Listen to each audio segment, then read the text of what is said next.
तो ये महात्म्य सुनाया जा रहा है देवी भागवत का। वसुदेवो महाभाग कथम पुत्रमाप्नुवात् प्रसेन कुत्र कृष्णेन भ्रमतो वेश्यता कथम।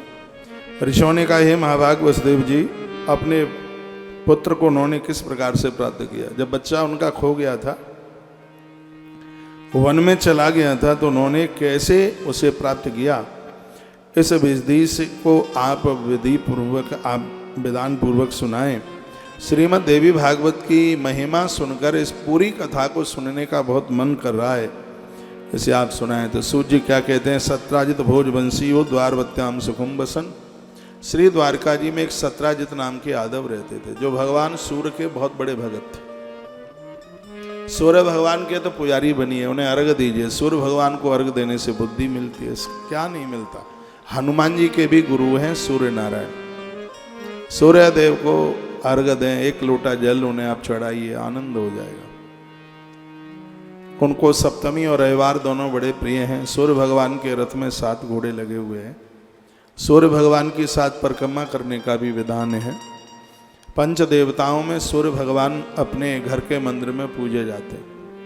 जहाँ दुर्गा मैया, गणेश जी, सालग्राम और भगवान महादेव पूजते हैं, वहीं पर पूजा भगवान सूर्य देव की होती है, भगवान सूर्य नारायण की होती है। पंचदेव उपासना में अपने आप को जोड़िए। तो कहा गया, सूर्य से आराधने युक्तो भक्तस्य परमा सखा। सूर्य भगवान इतने प्रसन्न हो गए, उन्होंने अपने मित्र को एक ऐसी मणि दे दी सत्राजित को, जो रोजाना 8 भार सोना देती है। एक भार में 20 किलो होता है, 20 किलो, 160 किलो सोना रोज देती है मणि। सूर्य भगवान ने ऐसी मणि अपने मित्र को, अपने भक्त को मणि दे दी, श्री सत्राजित को। सत्राजित जी उस मणि को कंठ में बांध करके चलते थे। एक दिन वह उस मणि को बांध करके कृष्ण मूच समभ्येन सुधर्मा या अवस्थितम, भगवान अपनी सभा में बैठे हुए थे और वहीं पर श्री सत्राजित का आना हो गया। सत्राजित को देख करके सबको लगा कि आज मृत्यु लोक में भगवान भास्कर उतर के आ गए, इतनी चमक थी। तो सब लोगों ने खड़े होकर स्वागत किया। भगवान श्री कृष्ण भी खड़े हुए। भगवान कृष्ण ने कहा, सूर्य नारायण नहीं है, ये हमारे काका जी सत्राजित पधारे। कृष्ण ने बैठने को स्थान दिया, जगह दी। बड़ी अद्भुत यह कथा है। भगवान ने खड़े होकर आदर किया, सत्राजित काका जी को बैठने को जगह दी। और कृष्ण पूछने लगे, काका आप कैसे हैं? सत्राजित ने कहा, सत्राजित अभिमान के साथ बोले, आप भजन करते हैं अच्छी बात है, आप तप करते हैं अच्छी बात है, आप व्रत करते हैं अच्छी बात है, लेकिन भजन का अभिमान आ जावे, सत्कर्म का अभिमान आ जाए तो ठीक नहीं है। सत्राजित ने कहा, हम शौर्य के भगत हैं, हमारे पास एक ऐसी मणि है रोजाना सोना देती है, 8 भार सोना रोज देती है। एक भार में 4 पसेरी सोना होता है। 4 पसेरी जानते हैं, पुरानी भाषा है। 4 पसेरी का मतलब है आधा मन। आधा मन का मतलब है 20 किलो, 20 केजी, 20 किलो सोना, 160 केजी सोना नित्य यह मणि देती है। और यह सूर्यदेव ने मुझे दी है। भगवान ने कहा, काका यदि कोई चीज़ अपनी ज़रूरत से ज़्यादा होती है तो विनाशकारी हो जाती है, इसलिए क्यों नहीं। देखो कितनी सुंदर बात भगवान बोले हैं, यदि किसी वस्तु का संग्रह किया जाएगा, अपनी ज़रूरत से ज़्यादा है, तो अपने लिए बिल्कुल शुभ नहीं है। इसलिए तुम इस मणि को द्वारका के राजकोष में रख दो, जिससे प्रजा का ठीक से पालन होता रहेगा। तो सत्राजित ने मना कर दिया, कहा नहीं ऐसा कभी नहीं होगा, वो नहीं हो सकता कभी, तप हमने किया है और वो कभी नहीं हो सकता। भगवान नहीं कुछ बोले। और याद रखना, जो वस्तु ईश्वर के काम नहीं आएगी, भगवान के काम नहीं आएगी, वो वस्तु जानलेवा हो जाएगी। इसी संदर्भ में इसी कथा को कहा जा रहा है, भगवान को तो मणि मिली नहीं, लेकिन जब उसके भाई ने से मांगा था, सत्राजितो भ्राता प्रसन्नो नाम करिए चत, ये कथा भागवत में भी है, लेकिन देवी भागवत में जो कथा है बहुत विस्तार पूर्वक है। प्रमुख रूप से कथा देवी भागवत की ही है। भागवत जी में तो वह एक परीक्षित राजा को मुक्ति के लिए कथा में रखती है, वैसे कथा देवी भागवत की है। कंठे बद्वा मणिम सद्यो यह मारुये सेंदवम, कंठ में मणि धारण करता हुआ प्रसेन, जो कि सत्राजित का भाई है, वन में गया तो जंगल में यह हुआ कि मृग्यार्थम वनम यासात रीक्षा या मृगाधिपा। पहले तो प्रसेनम सही हत्वा सिंहो जगरायतम मणि में एक सिंह ने उसे मार डाला। प्रसेन को एक शेर ने, जंगली जानवर ने, जंगली पशु ने उसे मार डाला। ये वही मणि है जो भगवान के काम नहीं आई, एक की मृत्यु हो गई। जो चीज भगवान के काम नहीं आएगी वो हमारे लिए कभी शुभ हो ही नहीं सकती। सत्राजित का भाई प्रसेन मृगार्थम वनम यशाद, उसकी मृत्यु वन में हो गई। रीछ उस मणि को लेकर के सिंह आगे चला तो रीछ का युद्ध हुआ और युद्ध में रीछ जीत गया और वो मणि को लेकर के आगे बढ़ गया। सतुम मणिम सत्पुत्राय क्रीणार्थ मदात, प्रभु उसने अपने बच्चे को मणि खेलने के लिए दे दी। जब प्रसेन नहीं आया तो सत्राजित को लगा कि कृष्ण ने मुझसे मणि मांगी थी, कहीं कृष्ण ने मेरे भाई का वध तो नहीं करा दिया। इतने दिन हो गए मेरा भाई आया नहीं, पता लगाया कहीं पता लगता नहीं है। सत्राजित ने अपनी पत्नी को ये बात कही, लगता है कि कृष्ण ने मेरे भाई का वध करा दिया। अब तो बात बिना अखबार के पूरे एरिया में, पूरे क्षेत्र में विस्तरित हो गई। रुक्मिणी माता के पास तक ये बात पहुंच गई। माता रुक्मिणी ने भगवान श्री कृष्ण को कहा कि आपको ऐसा नहीं करना चाहिए था और आपने मणि के लिए काका प्रसेन की हत्या करा दी। कृष्ण बोले मैंने हत्या करा दी? ये देवी भागवत की कथा है, मुझे तो जानकारी भी नहीं है, मुझे तो पता भी नहीं है।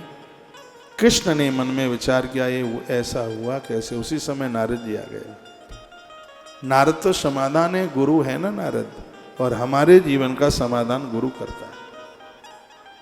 इसलिए गुरुजनों को समाधान की डायरी कहा गया है। गुरुर ब्रह्मा गुरुर विष्णु गुरुदेवो महेश्वरः, गुरुर साक्षात परम ब्रह्म तस्मै श्री गुरुवे नमः। गुरु ब्रह्मा नहीं है, ब्रह्मा से ऊपर है। गुरु विष्णु नहीं है, विष्णु के ऊपर है। गुरु रुद्र नहीं, उसके ऊपर है। गुरु परम ज्योति है। गुरु को सबसे ऊपर इसलिए कहा गया, जिस देवताओं को हम पूजते हैं उनकी भी जानकारी हमें हमारे गुरु ने दी। इसलिए तो कहते हैं गुरु मेहरबान तो चेला पहलवान। गुरु की कृपा हो जावे इस धरती पर फिर किस चीज की कमी है। बंदा हूँ गुरु पद पद में परागा, बंदा गुरु पद पद में परागा, सरजी सुभाष सरसे अनुरागा। बंदा गुरु पद पद में परागा, गुरु पदे पदों में परागा, सुरुचि सुभाष सरस अनुरागा। बंदा हूँ गुरु पद पद में परागा, सुरुचि सुभाष सरस अनुरागा। बंदा हूँ गुरु पदे पदों में परागा, सुरुचि सुभाष सरस अनुरागा। गुरुजनों के हमेशा चरण ही पूजे जाते हैं। मस्तिष्क तो दर्शन के लिए, मस्तिष्क है दर्शन के लिए, पूजने के लिए चरण है। रामायण की एक चौपाई देखिए। श्री गुरु पदे नखे बने गण ज्योति, सुमिरत दृष्टि ही होती।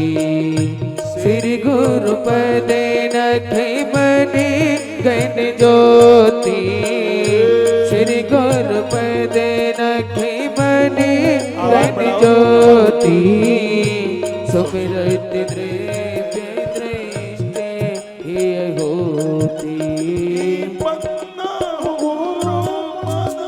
पदम परागा, सुरुचि सुभाष रस अनुरागा।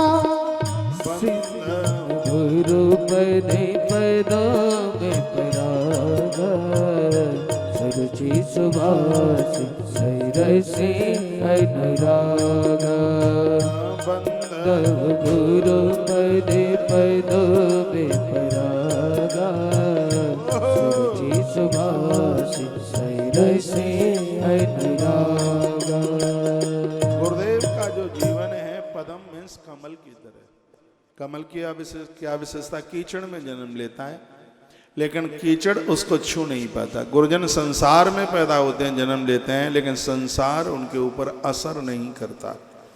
यदि ये गुरु लोग न होते तो ऊपर आकाश, नीचे धरती नहीं होती। आग लगी आकाश में बरस रहे अंगार, संतन होते जगत में तो जर जातो संसार।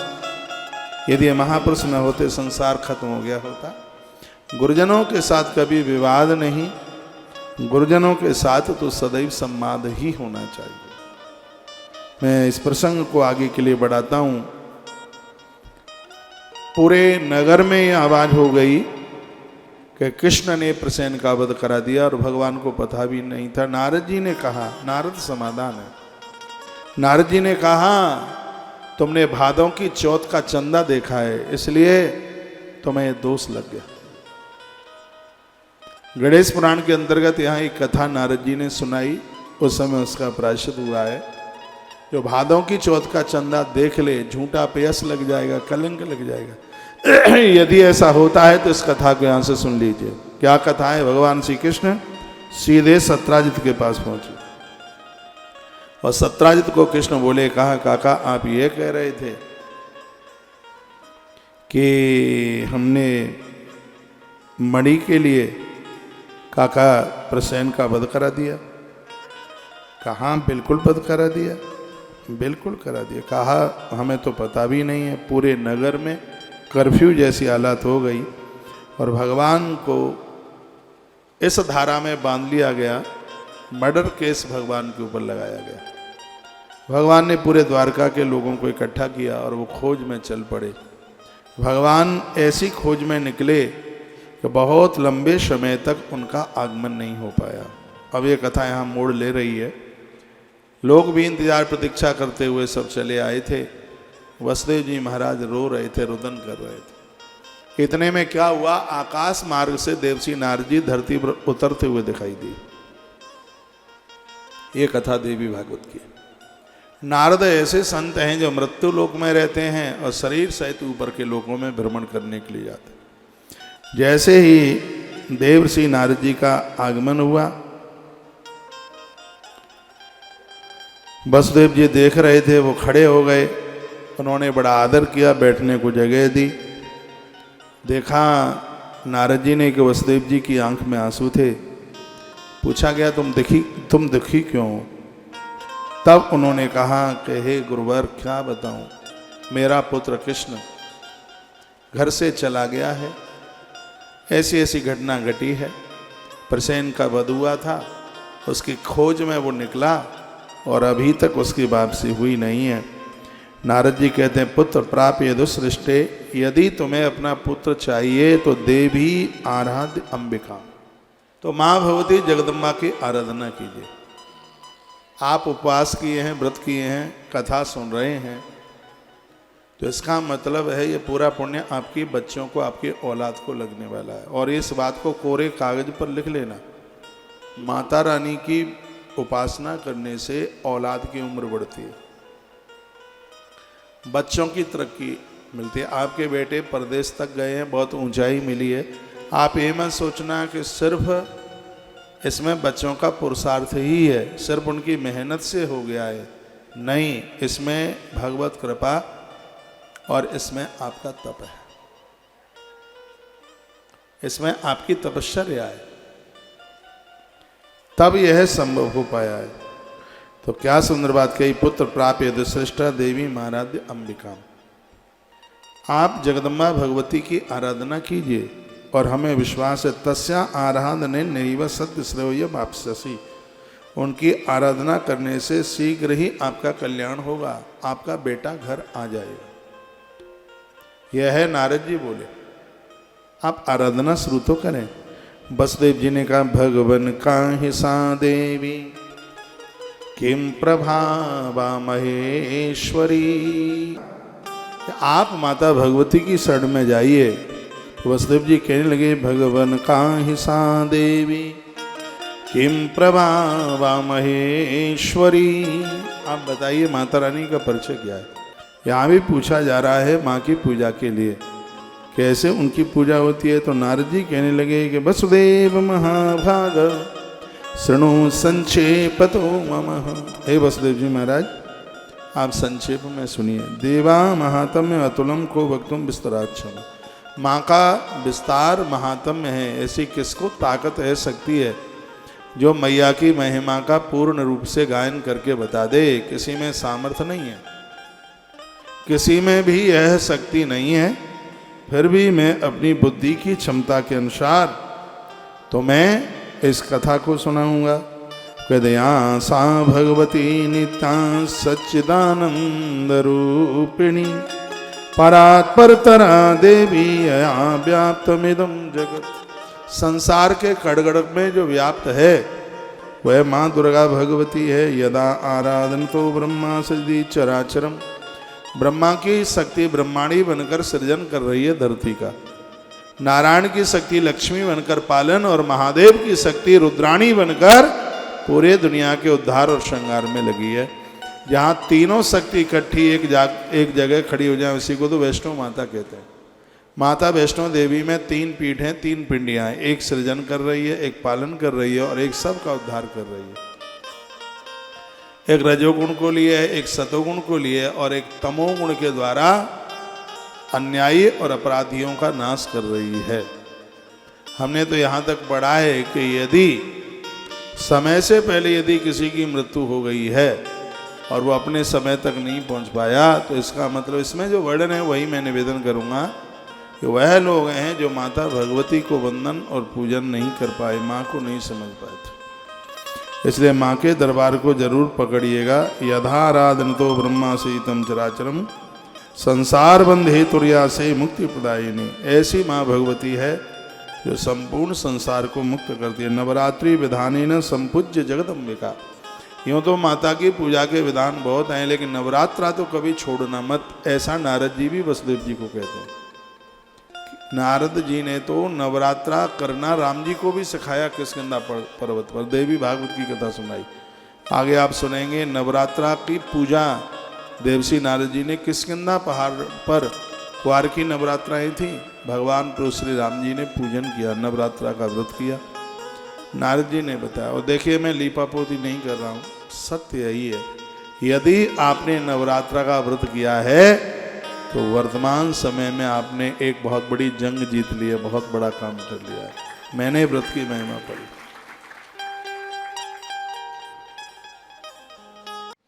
भुक्ति मुक्ति न दूरस्था प्रथम शृणुताम नृणाम। इससे भुक्ति और मुक्ति, संसार की वस्तुएं और मुक्ति दोनों चीजें प्राप्त होती हैं। ये महिमा है। शब्द सुनते ही वसुदेव जी रो पड़े। जैसे मैं 25 साल पुरानी बात आपको बता रहा हूं ना, श्री वसुदेव जी महाराज ने अपने ऊपर बीती हुई कोई बात बता दी।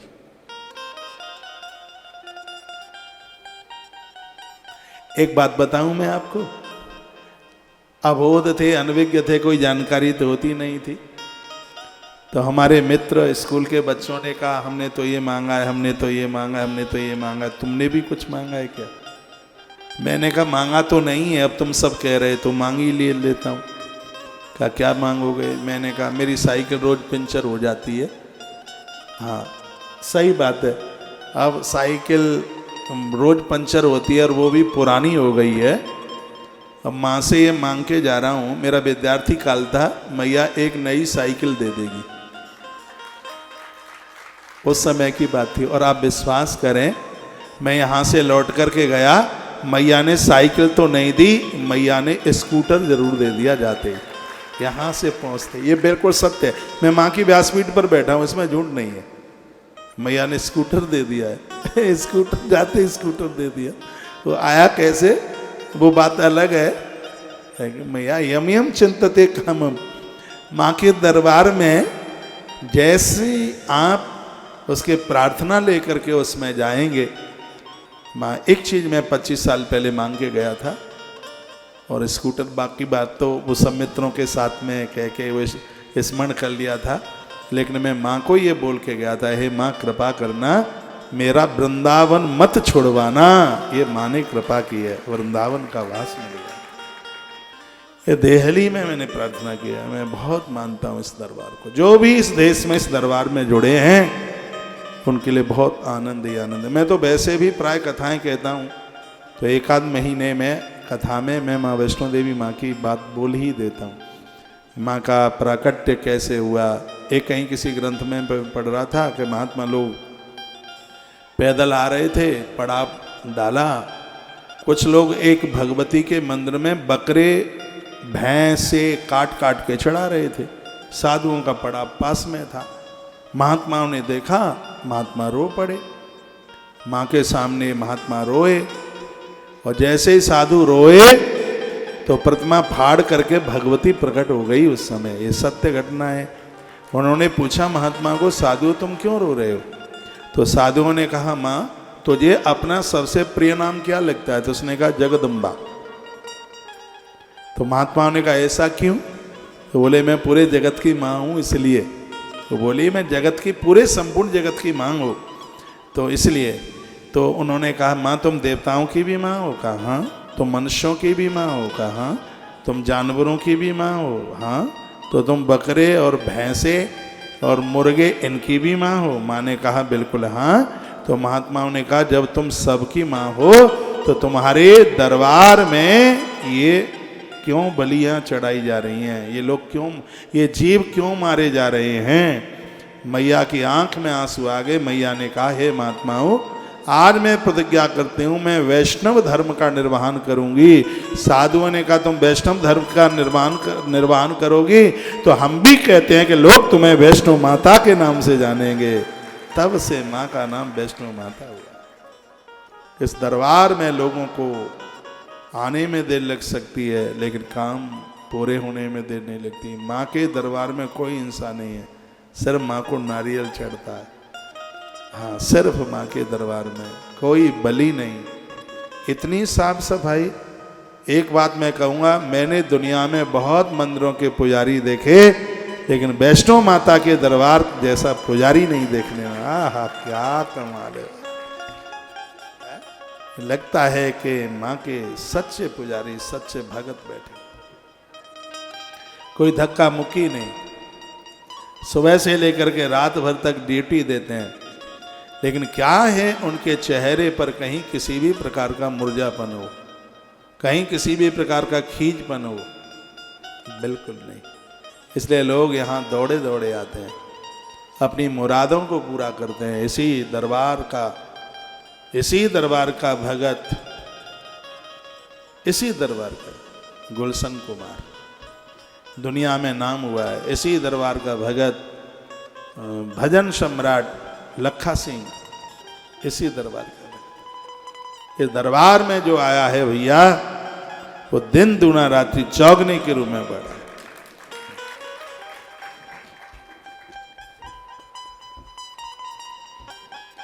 तो श्री वसुदेव जी महाराज को अपनी पुरानी बातें याद आ गई और वो रो पड़े, उनकी आंख में आंसू आ गए। और क्या कहने लगे कि पुरा भगवस्तव वाक्येन संस्मृतम वृत्तमात्मन श्रियताम तच्च वक्ष्यामि देवी महात्म्य संभव।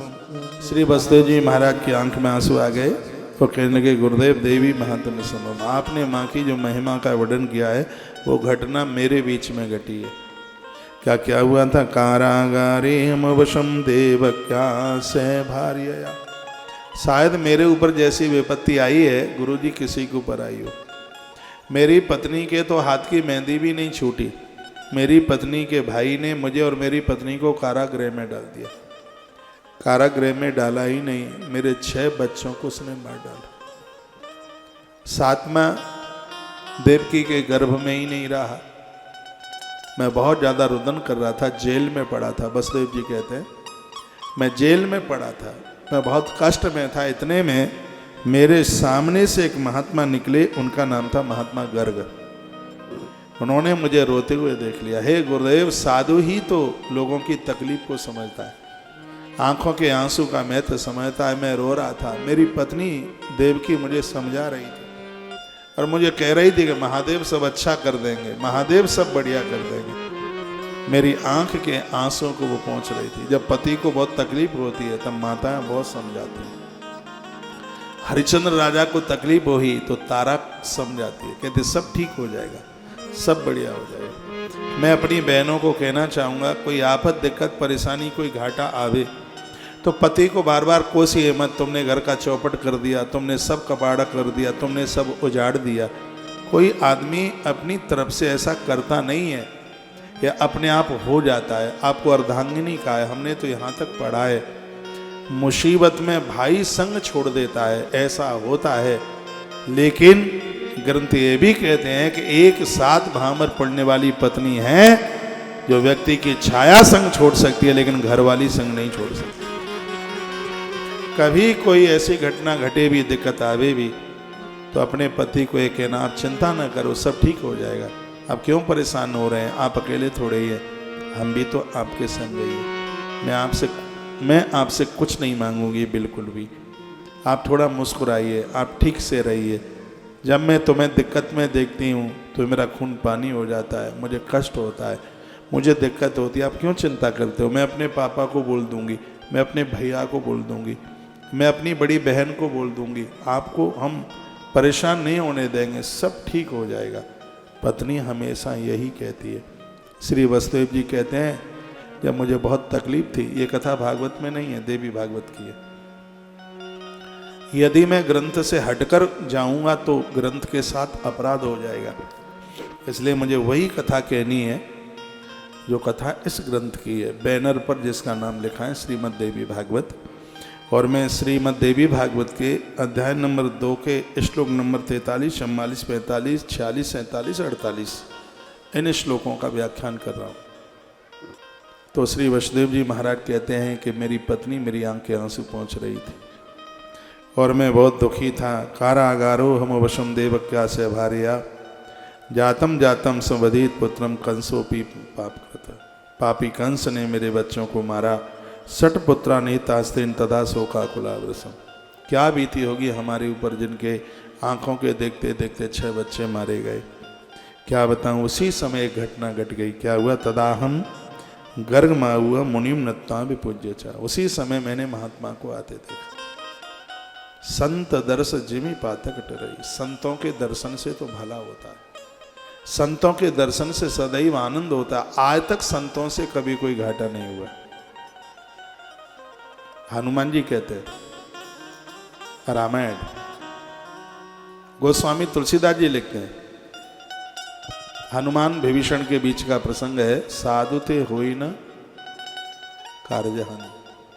महापुरुषों के मिलने पर कभी भी किसी भी प्रकार का कोई घाटा हो ही नहीं सकता। तो श्री वसुदेव जी रोते रोते कहने लगे, तदाहम गर्ग हुआ मुनिम नत्ता विपूज्य। मैंने महात्मा गर्ग को आते हुए देखा। मैं कारागृह में था, बाहर तो निकल नहीं सकता। मैंने वहीं से हाथ जोड़े। मैंने कहा, गुरुवर हमारा प्रणाम स्वीकार करें, हम अनाथ हैं, हम कष्ट में हैं। हे गुरुदेव, हम इस कारागृह में हैं, हमारे 6 बच्चे मारे गए, हमारी वंश वृद्धि के लिए हमें एक बच्चा तो मिल जाता। हमारे आंसू इतने गिरे कि रोते रोते हमारे आंसू उनके चरण के तलवे तक पहुंच गए। उन्हें हमारे ऊपर दया आ गई और महात्मा गर्गाचार्य जी ने जेल के आगे ही, कारागृह के आगे ही अपना आसन लगा लिया। उन्होंने अपने थैले में से एक ग्रंथ निकाला।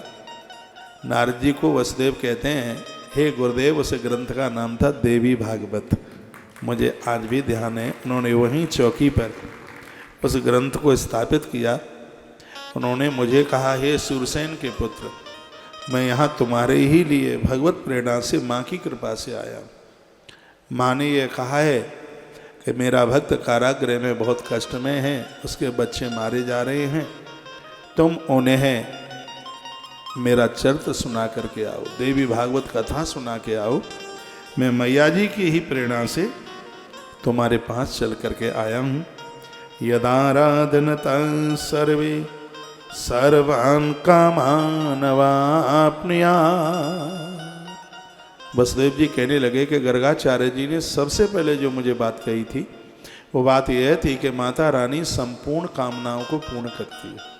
जो भी आपके मन में चलता है सब पूरा करती है। आप जो सोच लेंगे वही पूरा होगा। यम यम चिंतयते कामम, ये दुर्गा कवच का श्लोक है। यम यम चिंतयते कामम तम तम प्राप्नोति निश्चितम। जब जब आप जिस कामना को करोगे मैया रानी उस समय आपकी उस कामना को पूरा कर देगी। श्री गर्ग जी ने मुझे ये बात कही थी तो मेरे चेहरे पर मुस्कुराहट आ गई। न किंचित दुर्लभम लोके दुर्गार्चन बताम नृणाम। इस धरती पर माँ की पूजा अति दुर्लभ है, बहुत दुर्लभ है। नवरात्रा के बिल्कुल देहली पर लोग पहुंच जाते हैं, सूतक पातक लग जाता है और वह व्रत नहीं कर पाते, वह अनुष्ठान नहीं कर पाते, कुछ न कुछ हो ही जाता है। यह उनके शब्द थे। हितुक्तम मुदा युक्तम सभार्यो मुनिपुंगवम प्रणम्य प्रया भक्ता प्राभोचम पीतांजलि। मैंने उनके चरणों में वंदन प्रणाम किया। वसुदेव जी कहते हैं यदस्त भगवन प्रीतिर्मयी मे करुणानिधि तदा गुरु मदर्थम्बा समाराध्य चंडिकाम। जिससे को सुनने को मिले, जिसके सुनने से शांति मिले, वसुदेव जी कहते हैं वही तो गुरु है। तब से मैंने गर्ग जी को अपना गुरु बना लिया। ये वही गर्ग हैं, भगवान कृष्ण बलराम का नाम संस्कार रखने के लिए यही तो आए थे। गर्ग, गर्गाचार्य कहा, तब से मैंने उन्हें अपना गुरु बना लिया। और गुरु वह है जो हमेशा अपने शिष्य के कल्याण की सोचता है, उसे आनंद हो, उसे देवी देवताओं से जोड़ता है, उसे भगवान से जोड़ता है, वह गुरु है। तदा गुरुमदर्थे तुम समाराधाय चंडिका। उन गुरुजी ने मुझे माँ भगवती चंडिका से, माँ दुर्गा से मुझे जोड़ा। निरुद्धा कंस गे हम न किंचित कर्तमत सहे अतस्त्वयं दुखमाब्दो मुद्धरम महामते। उन्होंने मुझे भगवती की आराधना करने के लिए कहा। मैं तो कंस के घर में बंदी रहने के कारण कुछ भी कर नहीं पा रहा था, अतः अब आप इस दुख सागर से मेरा उद्धार कीजिए। मैंने उनको कहा। मेरे इस प्रकार कहने पर मुनिश्रेष्ठ प्रसन्न हो गए और उन्होंने मुझे कहा कि आपकी प्रीति के कारण मैं आपका कल्याण जरूर करूँगा। उन्होंने ये बात मुझे कही, वसुदेव तव प्रीत्या करिष्यामि हितम तव। मैं तुम्हारा कल्याण करूँगा। मेरे द्वारा प्रतिपूर्वक प्रार्थना किए जाने के उपरांत गर्ग मुनि देवी दुर्गा की आराधना की इच्छा से ब्राह्मणों के साथ विंध्याचल पर्वत पर चले गए। बहुत ध्यान से सुनिए, वो विंध्याचल पहाड़ पर चले गए। लिखा है आराधान यस दुर्गा विंध्याद्रिम ब्राह्मणी सही। ब्राह्मणों के साथ वो विंध्याचल पर्वत पर चले गए। वहाँ जाकर उन्होंने मेरे लिए जप पाठ गर्गाचार्य जी ने मेरे लिए किया। लोग कहते हैं कि हमें घर पर और वैष्णो देवी में महाराज हमारे लिए आप यज्ञ जप अनुष्ठान करा रहे हैं, तो क्या इसका फल हमें मिलेगा? 1,00,000% मिलेगा। यहाँ भी इस प्रमाण में आप देखिए, कहते आराराध यश दुर्गाम विंध्याद्रिम ब्राह्मणी सही। वह ब्राह्मणों को लेकर के विंध्याचल पर्वत पर चले गए और कहा कि मैं इन चेलों को तुम्हारे निमित्त श्रीमद् देवी भागवत की कथा सुनाऊंगा, देवी अनुष्ठान करूंगा, संकल्प करूंगा, उसका पुण्य हे वसुदेव तुम्हें प्राप्त होगा। ये मुझसे कह करके वो गए थे और वहाँ जाकर उन्होंने तत्र गत्वाम जगद्धात्री भक्ताविष्ट प्रदायिनी आराध्यामास पुण्य जप पाठ परायण। उन्होंने मेरे लिए जप किया, पाठ किया, श्रीमद् देवी भागवत की कथा कही और भगवती की आराधना उन्होंने वहाँ जाकर के की।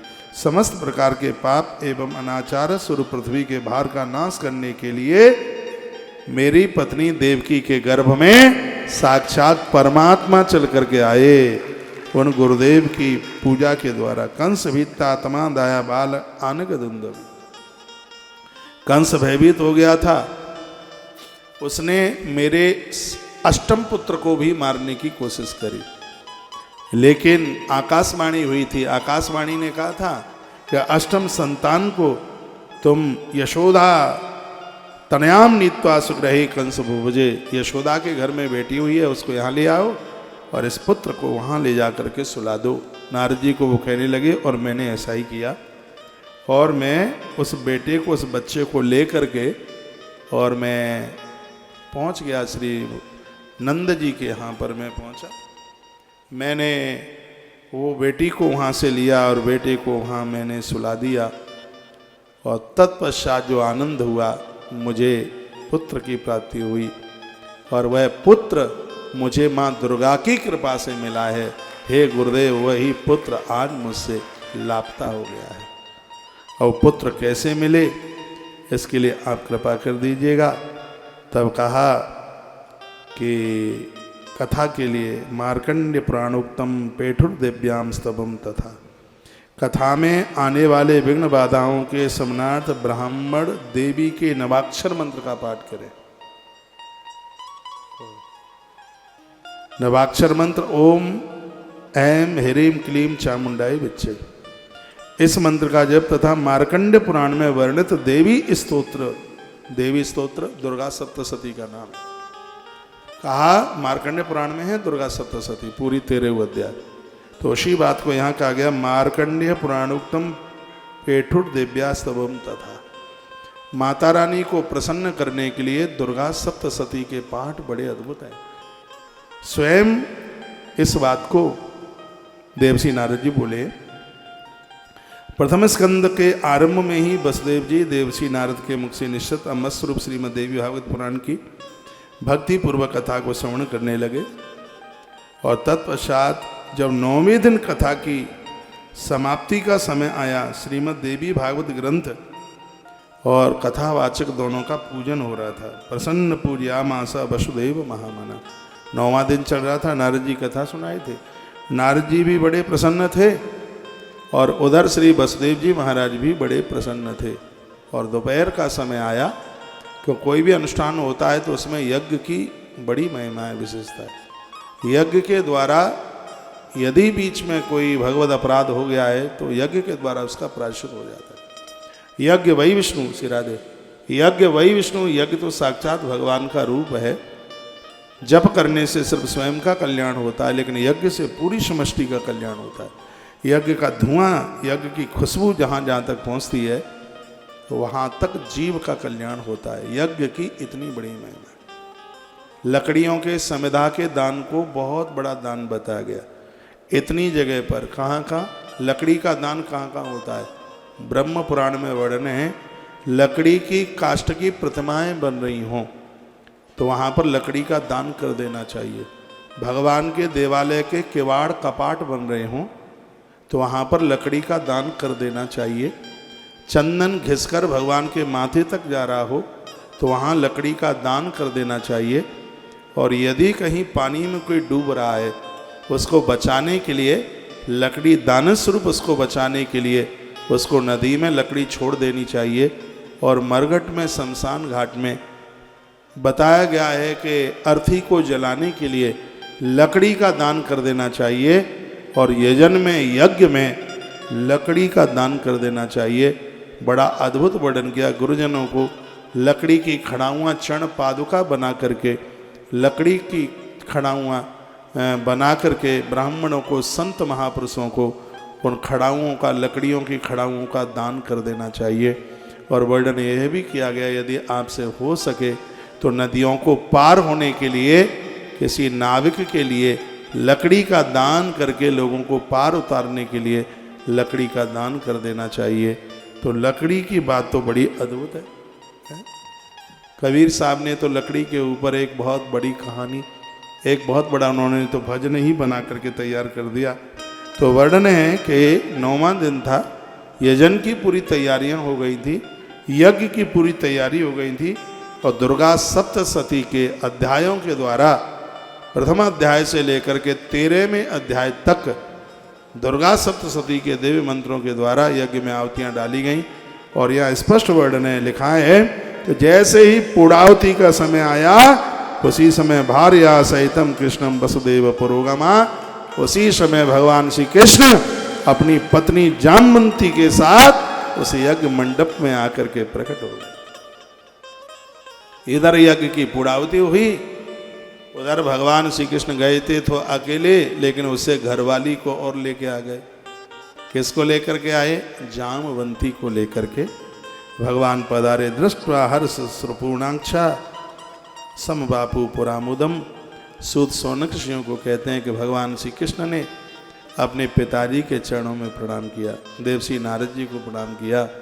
नारद जी की बात फलीभूत हो गई। यज्ञ की पूर्णाहुति के समय पर ही भगवान पधार गए। वसुदेव जी महाराज बहुत रोए, माता देवकी की आंख में बहुत आंसू आए।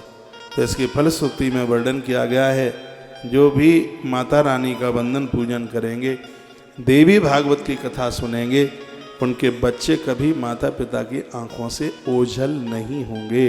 ये श्रीमद् देवी भागवत की महिमा है।